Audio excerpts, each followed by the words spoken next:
ಕೇಶವನಗರ ರಾಜ್ಯದ ಒಂದು ಸಣ್ಣ ಹಳ್ಳಿಯಲ್ಲಿ ರಾಮು ಎಂಬ ಸರಳ ಹಾಗೂ ಕಷ್ಟಪಟ್ಟು ದುಡಿಯುವ ಮತ್ತು ಪ್ರಾಮಾಣಿಕ ರೈತನು ತನ್ನ ಪತ್ನಿಯೊಂದಿಗೆ ಹೊಲದಲ್ಲಿ ಕುಳಿತಿದ್ದನು. ಈ ವರ್ಷ ನಮ್ಮ ಫಸಲು ತುಂಬಾ ಚೆನ್ನಾಗಿರುತ್ತದೆ. ಹೌದು, ಏಕೆಂದರೆ ನನ್ನ ಕಠಿಣ ಪರಿಶ್ರಮದ ಜೊತೆಗೆ ನನ್ನ ಜಮೀನಿನ ಮೇಲೆ ನಿಮ್ಮ ಕಠಿಣ ಪರಿಶ್ರಮದ ಬೆವರು ಕೂಡ ಸೇರಿದೆ. ಇಲ್ಲ, ಇಡೀ ಹಳ್ಳಿಯಲ್ಲಿ ನೀವೊಬ್ಬರೇ ಕಷ್ಟಪಟ್ಟು ದುಡಿಯುವ ಮತ್ತು ಪ್ರಾಮಾಣಿಕ ವ್ಯಕ್ತಿ. ನೀವು ಕಡಿಮೆ ಭೂಮಿಯನ್ನು ಹೊಂದಿದ್ದೀರಿ, ಆದ್ರೆ ನೀವು ದೊಡ್ಡ ಹೃದಯವನ್ನು ಹೊಂದಿದ್ದೀರಿ. ಸ್ವಲ್ಪ ಸಮಯದ ನಂತರ ಇಬ್ಬರೂ ಮನೆಗೆ ಹೋದರು.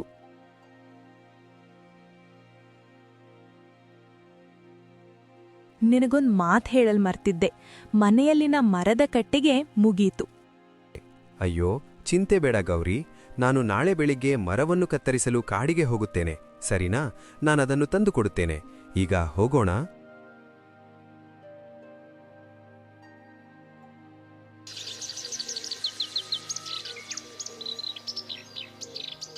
ಮರುದಿನ ಬೆಳಿಗ್ಗೆ ರಾಮು ಮರವನ್ನು ಕತ್ತರಿಸಲು ಅರಣ್ಯಕ್ಕೆ ಹೋದನು.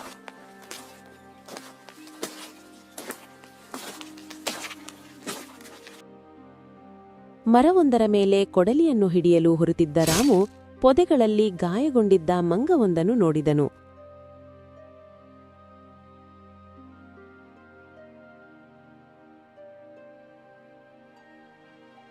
ಓಹೋ, ಇದು... ಓ ದೇವರೇ ಅಪ್ಪ, ಈ ಮಂಗವನ್ನು ಯಾರೋ ತೀವ್ರವಾಗಿ ಗಾಯಗೊಳಿಸಿರುವಂತೆ ತೋರುತ್ತಿದೆ. ಒಂದು ಕಾಡು ಪ್ರಾಣಿಯೂ ಅದರ ಮೇಲೆ ದಾಳಿ ಮಾಡಿರಬೇಕು. ಆ ಮಂಗದ ಕೈ ರಕ್ತದಿಂದ ತುಂಬಿದೆ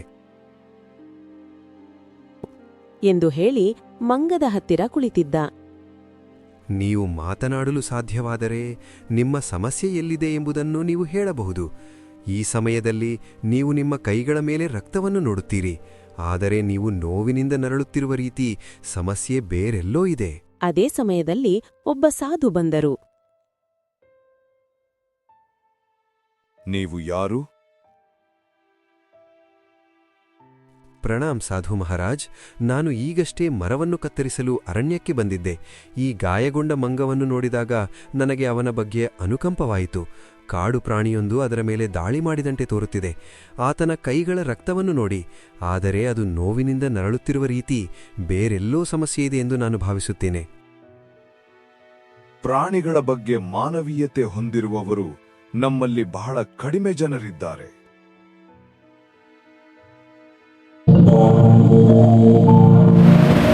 ಇದನ್ನು ಹೇಳಿದ ನಂತರ ಇದ್ದಕ್ಕಿದ್ದಂತೆ ಮಂಗದ ಗಾಯವು ವರ್ಣರಂಜಿತ ಕಿರಣಗಳಿಂದ ಗುಣವಾಯಿತು. ಹೌದು, ಈಗ ಈ ಮಂಗ ತನ್ನ ಸಮಸ್ಯೆ ಎಲ್ಲಿದೆ ಎಂದು ನಿಮಗೆ ಹೇಳಬಲ್ಲದು. ಇದನ್ನು ಹೇಳಿದ ನಂತರ ಸಾಧು ಆ ಸ್ಥಳವನ್ನು ತೊರೆದರು. ಮಂಗ ಎದ್ದು ನಿಂತಿತು. ನನಗೆ ಭುಜದಲ್ಲಿ ತುಂಬಾ ನೋವಿತ್ತು. ಈಗ ಯಾವ ನೋವು ಕಾಣುತ್ತಿಲ್ಲ. ಒಂದು ಸಿಂಹವು ನನ್ನ ಮೇಲೆ ದಾಳಿ ಮಾಡಿತು. ನಾನು ತಪ್ಪಿಸಿಕೊಳ್ಳಲು ಮತ್ತೊಂದು ಮರಕ್ಕೆ ಹಾರಿದೆ. ಸಿಂಹದ ಪಂಜ ನನ್ನ ಕೈಯಲ್ಲಿ ಸಿಕ್ಕಿ ಹಾಕಿಕೊಂಡಿತು ಮತ್ತು ನನ್ನ ಕೈಗೆ ಗಾಯವಾಯಿತು. ನನಗೆ ಮರವನ್ನು ಹಿಡಿದಿಟ್ಟುಕೊಳ್ಳಲು ಸಾಧ್ಯವಾಗಲಿಲ್ಲ ಮತ್ತು ನಾನು ಕೆಳಗೆ ಬಿದ್ದ ತಕ್ಷಣ ರಪ್ ಅಂತ ನನ್ನ ಭುಜಕ್ಕೆ ತೀವ್ರವಾಗಿ ಗಾಯವಾಯಿತು. ನೀವು ಮಾನವೀಯ ಧ್ವನಿಯಲ್ಲಿ ಮಾತನಾಡುತ್ತಿದ್ದೀರಿ, ಇದು ಹೇಗೆ ಸಾಧ್ಯವಾಯಿತು? ಆ ಸಾಧು ಮಂತ್ರವನ್ನು ಪಠಿಸದಿದ್ದಾಗ ನನಗೆ ಮಾತನಾಡುವ ಶಕ್ತಿ ಇದೆ ಎಂದು ನನಗೆ ಅನಿಸಿತು. ನಾನು ಮಾತನಾಡಿದ್ದೇನೆ ಮತ್ತು ನನ್ನ ಧ್ವನಿಯು ನಿಮ್ಮನ್ನು ತಲುಪಿದೆ. ಈ ಪವಾಡವನ್ನು ಸಾಧು ಬಾಬಾ ಮಾಡಿದ್ದಾರೆ ಎಂದು ತೋರುತ್ತದೆ. ಹೇಳು, ನೀನು ನನ್ನ ಮನೆಗೆ ಬರುತ್ತೀಯಾ? ಓ, ಈಗ ನೀವು ನನ್ನ ಜೀವವನ್ನುಳಿಸಿದ್ದೀರಿ. ನಾನು ನಿಮ್ಮೊಂದಿಗೆ ಸಿಕ್ಕಿ ಹಾಕಿಕೊಂಡಿದ್ದೇನೆ, ಅಂದರೆ ನಾನು ನಿಮ್ಮೊಂದಿಗೆ ಇರುತ್ತೇನೆ ಮತ್ತು ನಾನು ಮನುಷ್ಯರಂತೆ ಮಾತನಾಡಲು ಪ್ರಾರಂಭಿಸಿರುವುದರಿಂದ ನಾನೀಗ ಮಂಗಗಳಿಂದ ಬೇರ್ಪಟ್ಟಿದ್ದೇನೆ. ಆ ಮಂಗಗಳಿಂದ ನಾನೇನು ಮಾಡಲಿ? ಈಗ ನಾನು ನಿಮ್ಮೊಂದಿಗೆ ಜೀವನದ ಬಗ್ಗೆ ಮಾತನಾಡಲಿದ್ದೇನೆ. ನೀವು ನನಗೆ ಬೇರೆ ಹೆಸರನ್ನು ನೀಡಬಹುದು. ನನ್ನ ಹೆಸರು ಏನು ಎಂದು ಹೇಳಬಹುದೇ? ನೀವು ತುಂಬಾ ತಮಾಷೆಯಾಗಿ ಮಾತನಾಡುತ್ತಿದ್ದೀರಿ. ಸರಿ, ಹೋಗೋಣ. ಇಂದಿನಿಂದ ನಾನು ನಿಮ್ಮನ್ನು ಬಾಲು ಎಂದು ಕರೆಯುತ್ತೇನೆ. ಯಾಕೆ? ಇದು ಒಳ್ಳೆಯ ಹೆಸರು ಅಲ್ಲವೇ? ಬಾ, ಮನೆಗೆ ಹೋಗೋಣ. ಹೌದು, ಒಳ್ಳೆಯ ಹೆಸರು.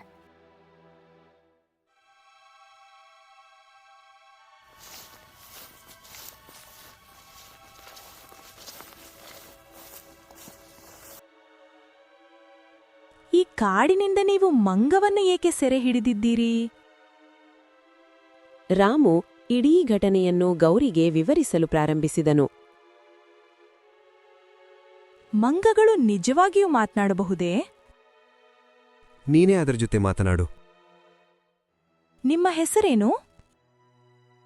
ನನ್ನ ಹೆಸರು ಬಾಲು. ರಾಮು ನನ್ನ ಜೀವ ಉಳಿಸಿದ್ದಾನೆ. ಈಗ ನಾನು ಅವನ ಸ್ನೇಹಿತ. ನಾನು ಈಗ ನಿಮ್ಮ ಕುಟುಂಬದ ಭಾಗವಾಗಿದ್ದೇನೆ.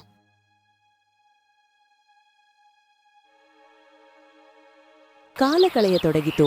ಬಾಲು ಅವರ ಉಪಸ್ಥಿತಿಯು ಮನೆಗೆ ಹೊಸ ಜೀವವನ್ನು ತಂದಿತು. ನಿಧಾನವಾಗಿ ಬಾಲು ಗೌರಿಯ ಕೆಲಸಕ್ಕೆ ಕೊಡುಗೆಯನ್ನೀಡಲು ಪ್ರಾರಂಭಿಸಿದನು. ಈಗ ಬಾಲು ರಾಮುವಿನ ನಿಜವಾದ ಸಂಗಾತಿಯಾಗಿದ್ದನು. ಒಂದು ದಿನ ಬಾಲು ರಾಮುಗೆ, ರಾಮು, ಈಗ ನಾನು ಕೂಡ ನಿನ್ನೊಂದಿಗೆ ಹೊಲಕ್ಕೆ ಬರುತ್ತೇನೆ. ನಾನು ಮನೆಯಲ್ಲಿ ಕುಳಿತು ಏನು ಮಾಡಲಿ? ನಾನು ಬರುತ್ತೇನೆ. ಹೇ ಬಾಲು, ಕೃಷಿ ಕೆಲಸ ಸುಲಭವಲ್ಲ. ಇದು ತುಂಬಾ ಕಷ್ಟದ ಕೆಲಸ. ಅಲ್ಲಿ ನೀನು ಏನ್ ಮಾಡುತ್ತೀ? ಹೇ, ನಾನೇನು ಮಾಡುತ್ತೇನೆ? ನಾನು ನಿಮ್ಮೊಂದಿಗೆ ಕಷ್ಟಪಟ್ಟು ಕೆಲಸ ಮಾಡುತ್ತೇನೆ ಮತ್ತು ನಾನು ಕಡಿಮೆ ಕೆಲಸವನ್ನು ಮಾಡುತ್ತಿದ್ದೇನೆ ಎಂದು ನೀವು ಭಾವಿಸುತ್ತೀರಾ? ನೀವು ಮಾತನಾಡುವುದನ್ನು ಗ್ರಾಮಸ್ಥರು ನೋಡಿದರೆ ಅವರು ಹೆದರುತ್ತಾರೆ ಹಾಗೂ ಅವರು ನಿಮ್ಮನ್ನು ನೋಡಿ ಗೇಲಿ ಮಾಡುತ್ತಾರೆ. ನಾನು ನಿಮ್ಮೊಂದಿಗೆ ಮೊದಲು ಮಾತನಾಡಿದಾಗ ನೀವು ಏನು ಹೆದರಿದರಾ? ಬಾಲು ನೋಡಿ, ನನಗೆ ಜಗತ್ತು ಗೊತ್ತು. ನಿಮ್ಮನ್ನು ಅರ್ಥ ಮಾಡಿಕೊಳ್ಳಲು ಎಲ್ಲರೂ ನನ್ನಂತೆ ಇರುವುದಿಲ್ಲ. ನನಗೂ ಈ ಲೋಕಕ್ಕೂ ಏನು ಸಂಬಂಧ? ನಾನು ನಿಮ್ಮೊಂದಿಗೆ ಇರಲು ಬಯಸುತ್ತೇನೆ. ನನ್ನ ಅರ್ಥವೇನೆಂದರೆ, ನಾನು ನಿಮ್ಮ ಪಾಲುದಾರನಾಗಿದ್ದರಿಂದ ಮಾತ್ರ ನಾನು ನಿಮ್ಮನ್ನು ಅರ್ಥೈಸುತ್ತೇನೆ. ರಾಮು ಮುಗುಳ್ನಕ್ಕ. ಮರುದಿನ ಅವನು ಬಾಲುವನ್ನು ಹಿಡಿದು ಮೈದಾನಕ್ಕೆ ಹೋದನು. ಕೆಲವೇ ದಿನಗಳಲ್ಲಿ ಬಾಲುಗೆ ಕೃಷಿಯ ಬಗ್ಗೆ ಎಲ್ಲವೂ ತಿಳಿಯಿತು. ಈಗ ಅವನು ರಾಮುವಿನ ನಿಜವಾದ ಸಹಾಯಕನಾಗಿದ್ದನು.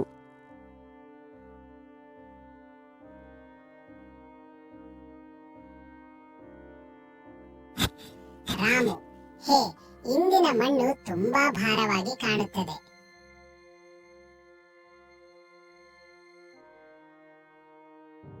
ಬಾಲು, ಈಗ ನೀನು ರೈತನಾಗಿದ್ದೀಯ. ಮಣ್ಣಿನ ವ್ಯತ್ಯಾಸವನ್ನು ಸಹ ಅರ್ಥಮಾಡಿಕೊಳ್ಳಲು ಪ್ರಾರಂಭಿಸಲಾಗಿದೆ. ಬಾಲು ಎಂಬ ಮಾತು ಈಗ ಹಳ್ಳಿಯಲ್ಲಿ ಹರಡಿತು ಮತ್ತು ಅದು ಅಂತಿಮವಾಗಿ ಜಮೀನ್ದಾರ್ ದುರ್ಗಪ್ಪನ ಕಿವಿಯನ್ನು ತಲುಪಿತು.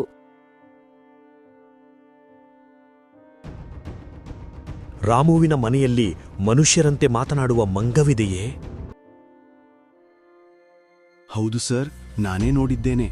ಹೌದು, ನಾನು ಅದರ ಮಾತನ್ನು ಕೇಳಿದ್ದೇನೆ. ಮೊದಲಿಗೆ ನಾನು ಭಯಭೀತರಾಗಿದ್ದೆ. ಓ ಸಹೋದರ, ಹಾಗಾದರೆ ನೀನು ಆ ಮಂಗವನ್ನ ಗೇಲಿ ಮಾಡಬೇಕು. ಇದರಿಂದ ಹೆಚ್ಚಿನ ಲಾಭವಾಗಲಿದೆ.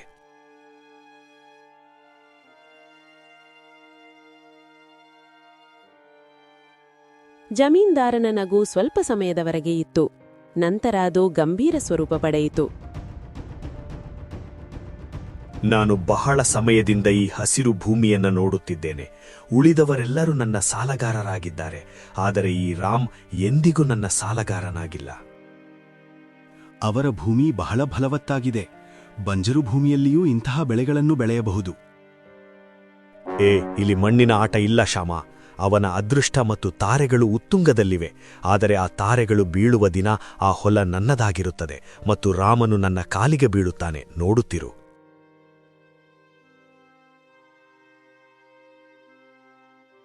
ಹೀಗೆಯೇ ಸಮಯ ಕಳೆಯಿತು. ಒಂದು ದಿನ ರಾಮು ಮತ್ತು ಬಾಲು ಹೊಲದಿಂದ ಮನೆಗೆ ಮರಳಿದಾಗ ಅಂಗಳದಲ್ಲಿ ಕುಳಿತಿದ್ದ ಗೌರಿಯನ್ನು ನೋಡಿ ಇಬ್ಬರ ಮುಖದಲ್ಲೂ ಚಿಂತೆಯ ನೆರಳು ಮೂಡಿದವು.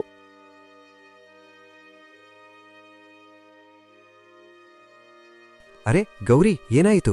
ಇದು ಯಾವ ಕೆಮ್ಮು? ಹಾ, ಇದು ಕೆಲವು ದಿನಗಳಿಂದ ಕೆಮ್ಮಿದೆ. ಈಗಂತೂ ದಿನದಿಂದ ದಿನಕ್ಕೆ ಹೆಚ್ಚಾಗುತ್ತಿದೆ.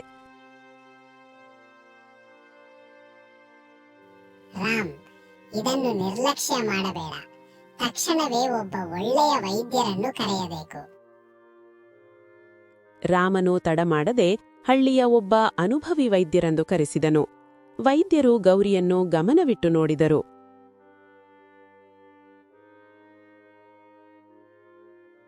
ರಾಮು, ನೋಡು, ಇವರಿಗೆ ಒಂದು ವಿಚಿತ್ರ ಕಾಯಿಲೆ ಇದೆ.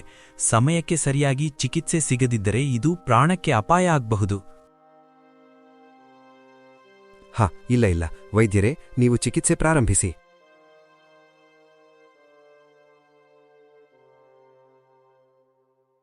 ಅಂದಿನಿಂದ ರಾಮನ ಎಲ್ಲ ಹಣವೂ ತನ್ನ ಪತ್ನಿಯ ಚಿಕಿತ್ಸೆಗಾಗಿ ವ್ಯಯವಾಗತೊಡಗಿತು. ವಾರಗಳು ಕಳೆಯುತ್ತಾ ಹೋದವು ಮತ್ತು ಒಂದು ದಿನದ ರಾಮನು ಮನೆಯಲ್ಲಿ ಒಂಟಿಯಾಗಿ ಕುಳಿತಿದ್ದ ಮತ್ತು ಅವನ ಎಲ್ಲಾ ಸಂಪಾದನೆ ಖರ್ಚಾಗಿತ್ತು. ರಾಮು ತಲೆ ತಗ್ಗಿಸಿ ಕುಳಿತಿದ್ದನು.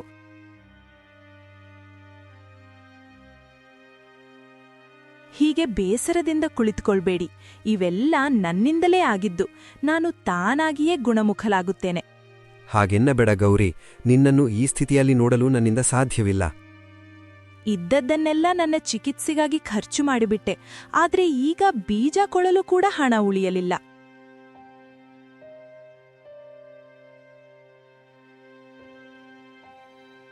ರಾಮು ತಲೆ ತಗ್ಗಿಸಿ ಕುಳಿತಿದ್ದನು. ಆಗಲೇ ಬಾಲು ವೇಗವಾಗಿ ಓಡುತ್ತಾ ಬಂದನು. ರಾಮ್, ಧೈರ್ಯ ಕಳೆದುಕೊಳ್ಳಬೇಡ. ನಿನ್ನ ಇಬ್ಬರು ಸಹೋದರರು ಇದೇ ಗ್ರಾಮದಲ್ಲಿ ವಾಸಿಸುತ್ತಿದ್ದಾರೆ ಮತ್ತು ನಿನ್ನಗಿಂತ ಶ್ರೀಮಂತರೂ ಹೌದು. ಅವರಿಂದ ಸಹಾಯ ನೀವು ಏಕೆ ಕೇಳುವುದಿಲ್ಲ?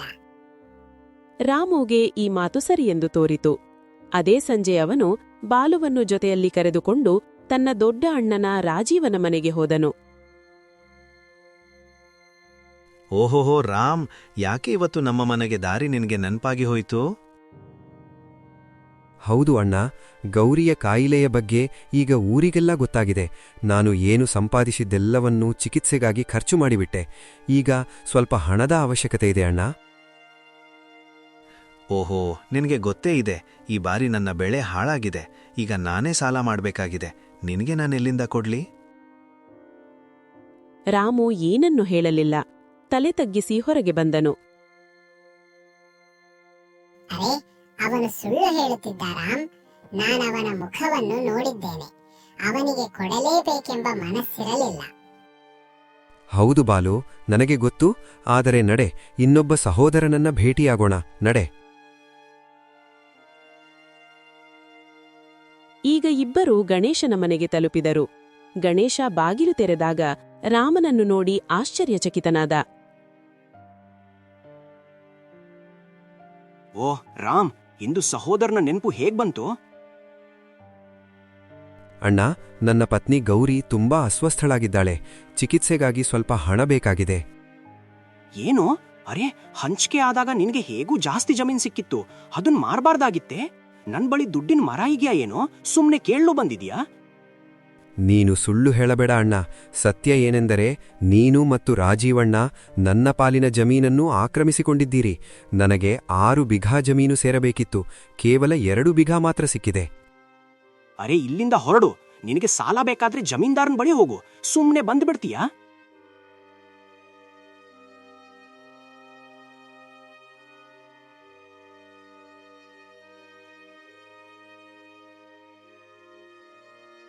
ರಾಮ್, ನಿನ್ನ ಸಹೋದರರು ಹೇಗಿದ್ದಾರೆ ನೋಡು. ಒಬ್ಬರೂ ಸಹಾಯ ಮಾಡಲು ಸಿದ್ಧರಿಲ್ಲ. ಹೌದು, ಈ ಜಗತ್ತಿನಲ್ಲಿ ಮನುಷ್ಯರು ಹೀಗೆಯೇ ಇರುತ್ತಾರೆ, ಸ್ವಾರ್ಥಿಗಳು. ತಮ್ಮದು ಪರವದು ಏನನ್ನೂ ನೋಡುವುದಿಲ್ಲ. ಹಾಗಾದರೆ ಈಗ ಏನು ಮಾಡುತ್ತೀಯಾ? ಜಮೀನ್ದಾರನ ಬಳಿ ಹೋಗುತ್ತೀಯಾ? ಹೌದು ಬಾಲು, ಇದು ಅನಿವಾರ್ಯ. ನನಗೆ ನಮ್ಮ ಸಹೋದರ ಬಳಿ ಹೋಗಲು ಇಷ್ಟವಿರಲಿಲ್ಲ. ಆದರೆ ನಿನ್ನ ಮಾತಿಗೆ ಸಹೋದರರ ಬಳಿ ಹೋದೆ. ಈಗ ನೀನೇ ಹೇಳು, ನನ್ನಲ್ಲಿ ಇನ್ನು ಯಾವ ದಾರಿ ಉಳಿದಿದೆ?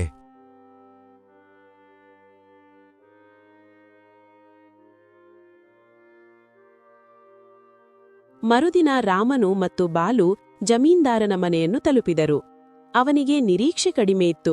ಆದರೆ ಹೆಂಡತಿಯ ಸಲುವಾಗಿ ಅವನು ತನ್ನನ್ನು ತಾನು ತಗ್ಗಿಸಿಕೊಂಡನು. ನನಗೆ ಗೊತ್ತಿತ್ತು ರಾಮ್, ನೀನು ಒಂದು ದಿನ ನನ್ನ ಮನೆಗೆ ಬಂದೇ ಬರುತ್ತೀಯಾ ಅಂತ. ಮಾಲೀಕ, ನೀವೀಗ ಸರಿಯಾಗಿ ಹೇಳಿದಿರಿ. ಅವನ ಅದೃಷ್ಟ ಚೆನ್ನಾಗಿದ್ದಾಗ ತುಂಬಾ ಅಹಂಕಾರದಿಂದ ಓಡಾಡ್ತಿದ್ದ. ಆದ್ರೆ ಈಗ ನೋಡಿ ಹೇಗೆ ಬಾಡಿ ಹೋಗಿ ನಿಂತಿದ್ದಾನೆ. ಹೇ ಜಮೀನ್ದಾರ, ಬೇರೆಯವರ ಪರಿಸ್ಥಿತಿಯನ್ನು ನೋಡಿ ಹೀಯಾಳಿಸುವ ಹಕ್ಕು ನಿನಗಿಲ್ಲ. ಜನರು ನಿನ್ನನ್ನು ಗೌರವಿಸುತ್ತಾರೆ. ನೀನು ಕೂಡ ಇತರರನ್ನು ಗೌರವಿಸಬೇಕು. ಅರ್ಥವಾಯಿತೇ? ಓಯ್ ಕೋತಿ, ನಿನ್ನ ಬಡಬಡಿಕೆ ನಿಲ್ಲಿಸು. ನೀನು ಮನುಷ್ಯರಂತೆ ಮಾತನಾಡಿದ ಮಾತ್ರಕ್ಕೆ ನೀನು ಮನುಷ್ಯನಲ್ಲ. ಅರ್ಥವಾಯಿತೇ? ರಾಮ್, ಹೇಳು, ಏಕೆ ಬಂದಿರುವೆ? ಏನ್ ಹೇಳಲಿ, ನಿಮಗೆ ಎಲ್ಲವೂ ಗೊತ್ತೇ ಇದೆ. ನನ್ನ ಹೆಂಡತಿ ತುಂಬಾ ಹುಷಾರಿಲ್ಲದೆ ಇದ್ದಾಳೆ. ಎಲ್ಲ ಹಣವು ಚಿಕಿತ್ಸೆಗೆ ಖರ್ಚಾಗಿದೆ. ಸ್ವಲ್ಪ ಹಣದ ಅವಶ್ಯಕತೆ ಇದೆ. ಒಳ್ಳೆಯದು. ಹಣ ಬೇಕೇ? ನನ್ನ ಷರತ್ತುಗಳನ್ನ ಕೇಳು. ಬಡ್ಡಿ 50% ಮತ್ತು ಬದಲಿಗೆ ಏನನ್ನಾದರೂ ಒತ್ತೆ ಇಡಬೇಕು. ಈಗ ನನ್ನಲ್ಲಿ ಏನಿದೆ ಒತ್ತೆ ಇಡಲು? ಇದ್ದ ಒಡವೆಗಳೆಲ್ಲವೂ ಚಿಕಿತ್ಸೆಯಲ್ಲಿ ಖರ್ಚಾಗಿವೆ. ಅರೆ, ಇದೆಯಲ್ಲ, ಯಾಕಿಲ್ಲ? ನಿನ್ನಲ್ಲಿ 2 ಬೀಘ ಜಮೀನು ಇದೆಯಲ್ಲ ಸಹೋದರ, ಅದನ್ನ ಒತ್ತೆ ಇಡು. ಸಮಯಕ್ಕೆ ಹಣವನ್ನ ಪಾವತಿಸಿದರೆ ಜಮೀನು ನಿನ್ನದು, ಇಲ್ಲದಿದ್ದರೆ ನನ್ನದು. ನೇರವಾದ ಲೆಕ್ಕಾಚಾರ. ಹೇಳು ಸಹೋದರ. ರಾಮ್ ಯೋಚನೆಯಲ್ಲಿ ಮುಳುಗಿದನು. ಅವನಿಗೆ ತನ್ನ ಪತ್ನಿಯ ಜೀವವನ್ನು ಉಳಿಸಬೇಕಾಗಿತ್ತು. ಆದರೆ ಅದಕ್ಕೆ ತೆರಬೇಕಾದ ಬೆಲೆ ತುಂಬಾ ದೊಡ್ಡದಾಗಿತ್ತು. ಅರೆ, ಇದು ಸಂಪೂರ್ಣ ಅನ್ಯಾಯ. ನೀನು ಒಬ್ಬರ ಅಸಹಾಯಕತೆಯ ಲಾಭವನ್ನು ಉಪಯೋಗಿಸಿಕೊಳ್ಳುತ್ತಿದ್ದೀಯ. ಹೀಗೆ ಮಾಡಿದರೆ ರಾಮ್ ಎಂದಿಗೂ ಸಾಲವನ್ನು ತೀರಿಸಲು ಸಾಧ್ಯವಿಲ್ಲ. ಏ ರಾಮ್, ಮೊದಲು ನಿನ್ನ ಈ ಮಾತನಾಡುವ ಕೋತಿಯನ್ನ ಇಲ್ಲಿಂದ ತೊಲಗಿಸು. ಇಲ್ಲದಿದ್ದರೆ ನನ್ನ ಮನಸ್ಸು ಬದಲಾದರೆ ನಿನ್ನ ಕೆಲಸ ಮುಗಿಯಿತು. ಬಂದಾಟಿನಿಂದ ಪಟಪಟ ಪಟಪಟ ಅಂತಾನೇ ಇದೆ. ರಾಮ್, ನನ್ನೊಂದಿಗೆ ಬಾ. ಈ ಸಾಲವನ್ನು ತೆಗೆದುಕೊಳ್ಳಬೇಡ. ಹಾ ಬಾಲು, ನನ್ನ ಬಳಿ ಈಗ ಬೇರೆ ದಾರಿಯೇ ಇಲ್ಲ. ಬಾ ನನ್ನೊಂದಿಗೆ. ಈ ಸಾಲವನ್ನು ತೆಗೆದುಕೊಳ್ಳಬೇಡ. ರಾಮ್ ಹಾಗೂ ಬಾಲು ಅಲ್ಲಿಂದ ಹೊರಟು ಹೋದನು. ಹವೇಲಿಯ ಒಳಗೆ ಜಮೀನ್ದಾರ್ ಮತ್ತು ಶ್ಯಾಮ ಕೋಪದಿಂದ ಕುದಿಯುತ್ತಿದ್ದರು. ಮಾಲೀಕ, ರಾಮ್ ನಿಮ್ಮ ಕೈಯಿಂದ ಜಾರಿ ಹೋದನು. ಅರೇ, ಚಿಂತಿಸಬೇಡ ಮಗನೇ. ಅಸಹಾಯಕತೆ ಅವನನ್ನ ಮತ್ತೆ ಕರೆತರುತ್ತದೆ. ಎಷ್ಟು ದೂರ ಹೋಗುತ್ತಾನೆ?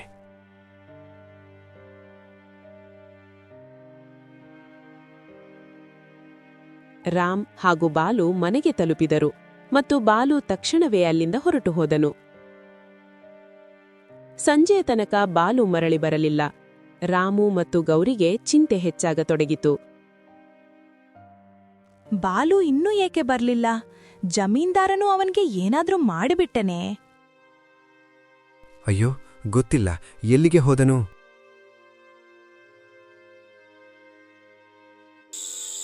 ರಾತ್ರಿ ಕಳೆಯಿತು.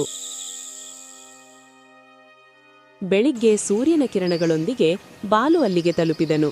ಕೈಯಲ್ಲಿ ಹೊಳೆಯುವ ಗಿಡಮೂಲಿಕೆಯೊಂದಿಗೆ ಬಂದಿತ್ತು. ಅರೆ ಬಾಲು, ನೀನು ಎಲ್ಲಿದ್ದೆ? ನಮಗೆ ಏನೋ ಆಗಬಹುದು ಎಂದನಿಸಿತ್ತು. ಅರೆ, ನಾನು ಕಾಡಿಗೆ ಹೋಗಿದ್ದೆ. ನನಗೆ ಮಾತನಾಡುವ ಶಕ್ತಿಯನ್ನು ಕೊಟ್ಟ ಆ ಸಾಧು ಮಹಾರಾಜರನ್ನು ಹುಡುಕಲು. ನಾನು ಅವರಿಗೆ ಎಲ್ಲಾ ವಿಷಯಗಳನ್ನು ತಿಳಿಸಿದೆ ಮತ್ತು ಅವರು ದಯೆಯಿಂದ ಈ ಗಿಡಮೂಲಿಕೆಯನ್ನು ಕೊಟ್ಟಿದ್ದಾರೆ. ಅವರು ಇದರಿಂದ ದೊಡ್ಡ ದೊಡ್ಡ ಕಾಯಿಲೆಯು ಗುಣವಾಗುತ್ತದೆ ಎಂದು ಹೇಳಿದ್ದಾರೆ. ಬಾಲು ಆ ಗಿಡಮೂಲಿಕೆಯನ್ನು ಗೌರಿಗೆ ಕೊಟ್ಟಿತ್ತು. ಸ್ವಲ್ಪ ಸಮಯದ ನಂತರ ಗೌರಿಯ ಕಣ್ಣುಗಳಲ್ಲಿ ಹೊಳಪು ಮರಳಿತು. ನನಗೆ ಸಂಪೂರ್ಣವಾಗಿ ಆರೋಗ್ಯವಾಗಿರುವಂತೆ ಅನಿಸುತ್ತಿದೆ. ನಾನು ಎಂದಿಗೂ ಅಸ್ವಸ್ಥಳಾಗಿರಲಿಲ್ಲ. ಗೌರಿ, ನಿನ್ನ ಕೆಮ್ಮು ಕೂಡ ಗುಣವಾಗಿದೆ. ಮತ್ತು ಬಾಲು, ನೀನು ನಮಗೆ ದೇವರಂತೆಯೇ ಇದ್ದೀಯಾ. ನೀನಿಲ್ಲದಿದ್ದರೆ ನಾನು ಜಮೀನ್ದಾರನಿಂದ ಸಾಲ ಪಡೆದು ನನ್ನ ಜಮೀನನ್ನು ಕೂಡ ಕಳೆದುಕೊಳ್ಳುತ್ತಿದ್ದೆ. ಈಗ ನನ್ನ ಹೆಂಡತಿ ಗುಣವಾಗಿದ್ದಾಳೆ.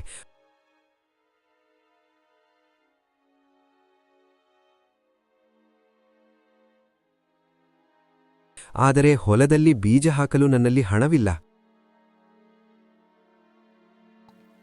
ಹಾ, ನನಗೆ ಗೊತ್ತಿತ್ತು.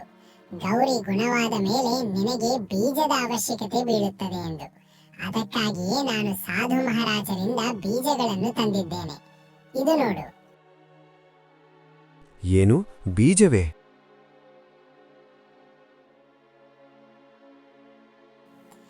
ಆದರೆ ಒಂದು ಷರತ್ತು ಹಾಕಿದ್ದಾರೆ ಸಾಧು ಮಹಾರಾಜರು.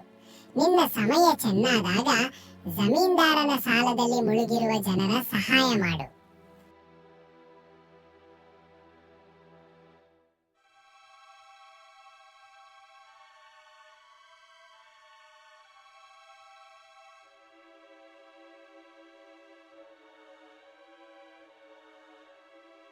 ಅರೇ ಸ್ನೇಹಿತ ಬಾಲು, ನೀನು ನನ್ನ ನಿಜವಾದ ಒಡನಾಡಿ.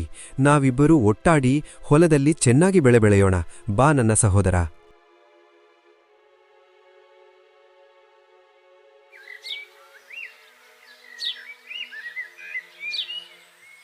ಮರುದಿನವೇ ರಾಮು, ಬಾಲು ಮತ್ತು ಗೌರಿ ಮೂವರು ಸೇರಿ ಹೊಲವನ್ನು ಉತ್ತರು, ಬೀಜವನ್ನು ಬಿತ್ತಿದರು.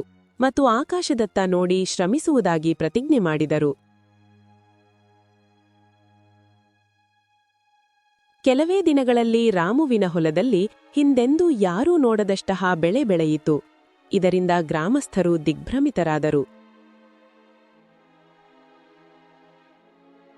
ಹೇ ನೋಡು, ಇದು ರಾಮುವಿನ ಹೊಲದಲ್ಲಿರುವ ಚಿನ್ನದಂತ ಬೆಳೆ ಬಂದಿದೆ.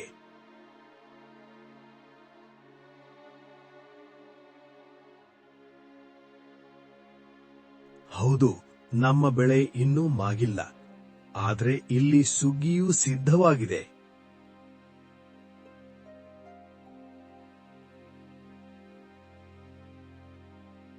ಕೆಲವು ದಿನಗಳ ನಂತರ ರಾಮನ ಅದೃಷ್ಟವೇ ಬದಲಾಯಿತು. ಆ ಪಮತ್ಕಾರ ಬೆಳೆ ಅವನನ್ನು ಹಳ್ಳಿಯ ಅತ್ಯಂತ ಯಶಸ್ವಿ ರೈತನಾಗಿಸಿತು. ಮಾರುಕಟ್ಟೆಯಲ್ಲಿ ಅವನ ಹೆಸರೇ ಚರ್ಚೆಯಾಯಿತು. ರಾಮನಾಮ ಜಪಿಸು, ನೀನು ಧನವಂತನಾದೆ. ಅಂದುಕೊಂಡಿದ್ದೆಲ್ಲವೂ ನಿಜವಾಯಿತು. ಆದರೆ ಈಗ ಮಾತನ್ನು ಉಳಿಸಿಕೊಳ್ಳುವ ಸರದಿ. ಜಮೀನ್ದಾರನ ಸಾಲದಲ್ಲಿ ಮುಳುಗಿರುವ ಎಲ್ಲರ ಸಹಾಯ ಮಾಡು. ಹಾ, ಖಂಡಿತ. ಇಂದಿನಿಂದಲೇ ಶುರು ಮಾಡೋಣ. ನಮ್ಮ ಹಳ್ಳಿಯ ರಾಜುವಿನ ಹೊಲವನ್ನು ಮೊದಲು ಬಿಡಿಸೋಣ. ನಡೆ, ಹೋಗೋಣ.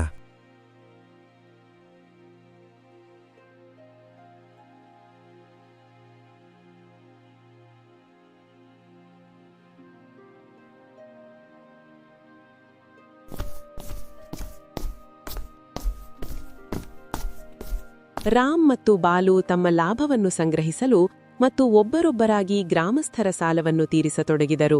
ರಾಜು, ಸೋಮ, ಕಂಠ ಎಲ್ಲರೂ ತಮ್ಮ ಜಮೀನನ್ನು ಮರಳಿ ಪಡೆದರು. ರಾಮ್, ಸಹೋದರ, ಇಂದು ನೀನು ನಮಗೆ ಹೊಸ ಜೀವನವನ್ನೇ ಕೊಟ್ಟೆ. ಖಂಡಿತವಾಗಿಯೂ ತುಂಬಾ ತುಂಬಾ ಧನ್ಯವಾದಗಳು. ಗ್ರಾಮದಲ್ಲಿ ಸಂತೋಷ ಮರಳತೊಡಗಿತು. ಆದರೆ ಜಮೀನ್ದಾರನ ಮುಖದಲ್ಲಿ ವಿಷಾದವಾವರಿಸಿತು. ಇದೆಲ್ಲವನ್ನು ನೋಡಿ ಜಮೀನ್ದಾರ್ ಕೋಪದಿಂದ ತನ್ನ ಸಂಗಾತಿ ಶ್ಯಾಮನೊಂದಿಗೆ ಹೇಳಿದನು. ಏ ಶ್ಯಾಮ, ಏನ್ ನಡೆಯುತ್ತಿದೆಯೆಂದು ನೋಡುತ್ತಿದ್ದೀಯಾ? ಹೌದು ಮಾಲೀಕ, ರಾಮ್ ಎಲ್ಲರ ಸಾಲಗಳನ್ನು ತೀರಿಸಲು ಶುರು ಮಾಡಿದ್ದಾನೆ. ಇದೇ ರೀತಿ ಮುಂದುವರಿದರೆ ಒಂದು ದಿನ ನನ್ನ ಜಮೀನ್ದಾರಿ ಕೊನೆಯಾಗುತ್ತದೆ ಮತ್ತು ನನ್ನ ಪ್ರಭಾವವೂ ಹೊರಟು ಹೋಗುತ್ತದೆ. ನೀವು ಕೇವಲ ಆದೇಶಿಸಿ ಮಾಲೀಕ, ಏನು ಮಾಡಬೇಕೆಂದು. ಈಗ ಸಾಕು ಶ್ಯಾಮ. ಈ ರಾಮ್ ಹೀಗೆಯೇ ಎಲ್ಲರ ಜಮೀನನ್ನ ಬಿಡಿಸುತ್ತಾ ಹೋದರೆ ನನಗೇನು ಉಳಿಯುತ್ತದೆ? ನನ್ನ ಪ್ರಭಾವ, ನನ್ನ ಹವೇಲಿ ಮಾತ್ರ. ಅರೇ ಮಾಲೀಕ, ನೀವು ಕೇವಲ ಆದೇಶಿಸಿ, ನಾಳೆ ಅವನ ಕೆಲಸವನ್ನು ಮುಗಿಸಿಬಿಡುತ್ತೇನೆ. ಎಲ್ಲರೂ ಹೊಲದಲ್ಲಿ ಕೆಲಸ ಮಾಡುತ್ತಾರೆ, ಅಲ್ಲೇ ಮುಗಿಸಿಬಿಡುತ್ತೇನೆ. ಹೇಳಿ. ರಕ್ತವು ನೆಲಕ್ಕೆ ಬೀಳುವಂತೆ ಅವನನ್ನ ಕೊಲ್ಲು, ಆಗ ಎಲ್ಲರ ಮನಸ್ಸಿನಲ್ಲಿ ಭಯ ಹುಟ್ಟುತ್ತದೆ. ಹೋಗು, ರಾಮನನ್ನ ಮುಗಿಸು, ಹೋಗು.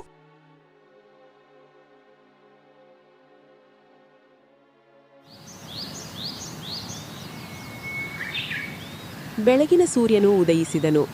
ಆದರೆ ಅದು ಯಾವುದೋ ಬಿರುಗಾಡಿ ಹಿಂದಿನ ಶಾಂತಿಯಂತೆ ಭಾಸವಾಯಿತು. ರಾಮ್ ಹೊಲದಲ್ಲಿ ಬೀಜಗಳನ್ನು ನೋಡುತ್ತಿದ್ದನು. ಅವು ಈಗ ಚಿನ್ನದಂತೆ ಹೊಳೆಯುತ್ತಿದ್ದವು. ಅರೇ ಬಾಲು, ನೋಡು, ಈ ಬೆಳೆ ಹಾಡುತ್ತಿರುವಂತಿದೆ.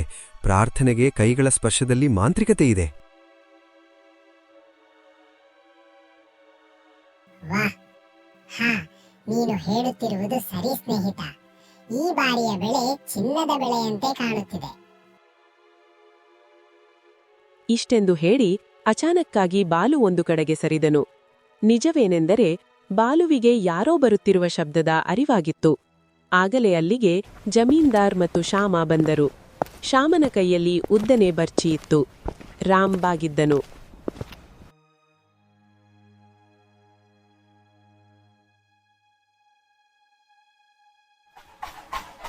ಶ್ಯಾಮ ರಾಮನತ್ತ ಬರ್ಚಿ ಎಸೆದನು. ಒಂದು ಜಿಗಿತ, ಒಂದು ಕಿರುಚ್ಚಾಟ, ಒಂದು ಹೊಡೆತ. ಆದರೆ ರಾಮನ ಮೇಲಲ್ಲ, ಬಾಲುವಿನ ಮೇಲೆ. ಬಾಲು, ನೀನೇನ್ ಮಾಡಿದೆ? ಕೆಲವರಿಗೆ ಸ್ನೇಹದ ಅರ್ಥ ಕೇವಲ ಜೊತೆಯಾಗಿರುವುದು ಮಾತ್ರವಲ್ಲ, ಕೆಲವೊಮ್ಮೆ ತ್ಯಾಗವೂ ಆಗಿರುತ್ತದೆ. ನೀನು ನನ್ನ ಜೀವ ಉಳಿಸಲು ನೀನು ನಿನ್ನ ಜೀವವನ್ನೇ ಪಣಕ್ಕಿಟ್ಟಿದ್ದೀಯಾ? ಏಕೆಂದರೆ ನೀನು ನನ್ನ ಸ್ನೇಹಿತ.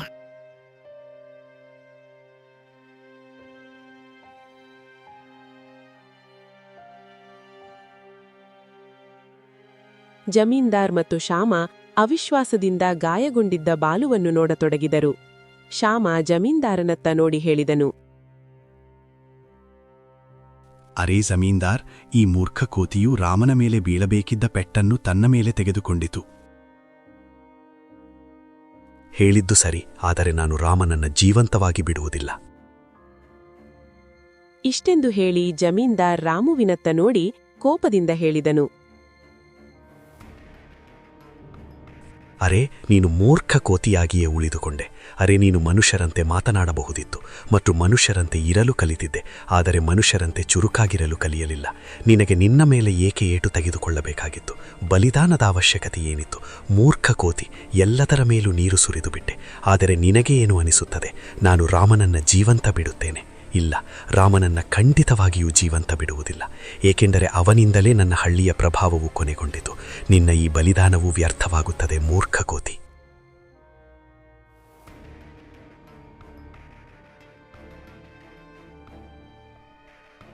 ಬಾಲುವಿನ ತುಟಿಗಳಲ್ಲಿ ಮಂದಹಾಸವು ಇನ್ನೂ ಜೀವಂತವಾಗಿತ್ತು. ಬಾಲು ತನ್ನ ಸ್ನೇಹಿತ ರಾಮನನ್ನು ನೋಡಿ ನಗುತ್ತಲೇ ಪ್ರಾಣಬಿಟ್ಟನು. ಆಗಲೇ ಅಲ್ಲಿಗೆ ಬಾಲುವಿಗೆ ಮಾತನಾಡುವ ಶಕ್ತಿಯನ್ನು ಕೊಟ್ಟಿದ್ದ ಮತ್ತು ರಾಮನ ಹೆಂಡತಿಯನ್ನು ಕಾಯಿಲೆಯಿಂದ ಬದುಕಿಸಲು ಗಿಡಮೂಲಿಕೆ ಮತ್ತು ಮಾಂತ್ರಿಕ ಬೀಜಗಳನ್ನು ಕೊಟ್ಟಿದ್ದ ಅದೇ ಸಾಧು ಪ್ರತ್ಯಕ್ಷನಾದನು.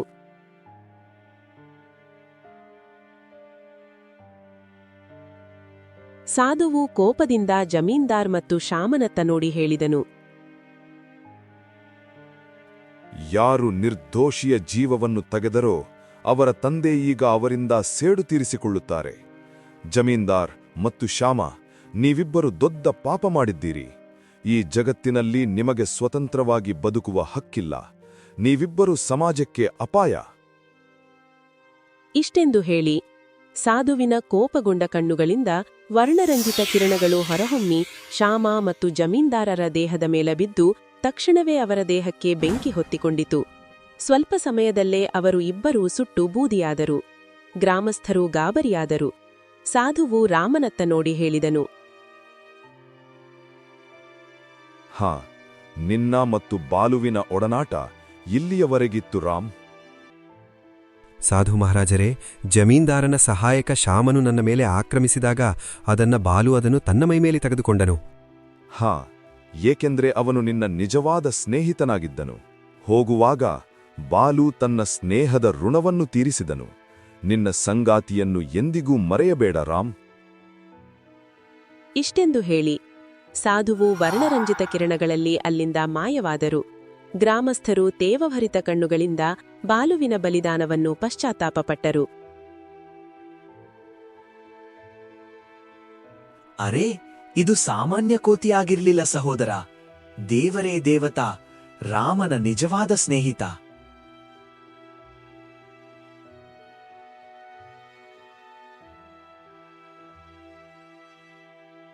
ಕೆಲವು ದಿನಗಳ ನಂತರ ರಾಮ್ ತೇವಗುಂಡ ಕಣ್ಣುಗಳಿಂದ ಬಾಲುವಿನ ನೆನಪಿನಲ್ಲಿ ಅದೇ ಹೊಲದಲ್ಲಿ ಒಂದು ಸಸಿಯನ್ನು ನೆಟ್ಟನು.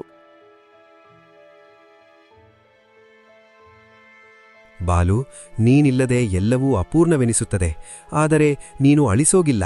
ಈ ಭೂಮಿಯಿಂದ ಹುಟ್ಟುವ ಪ್ರತಿಯೊಂದು ಬೆಳೆಯಲ್ಲೂ ನೀನಿದ್ದೀಯಾ. ಕೆಲವೊಮ್ಮೆ ನಿಜವಾದ ಸ್ನೇಹಿತನು ಮನುಷ್ಯನಾಗಿರುವುದಿಲ್ಲ. ಅದು ನಿಸ್ವಾರ್ಥದಿಂದ ಪ್ರೀತಿಸುವ, ರಕ್ಷಿಸುವ ಮತ್ತು ಅಗತ್ಯವಿದ್ದರೆ ಜೀವವನ್ನು ನೀಡುವ ಪ್ರಾಣಿಯಾಗಿರಬಹುದು. ಅದು ಮುಂದೆ ಸಾಥಿ ವೃಕ್ಷವಾಯಿತು.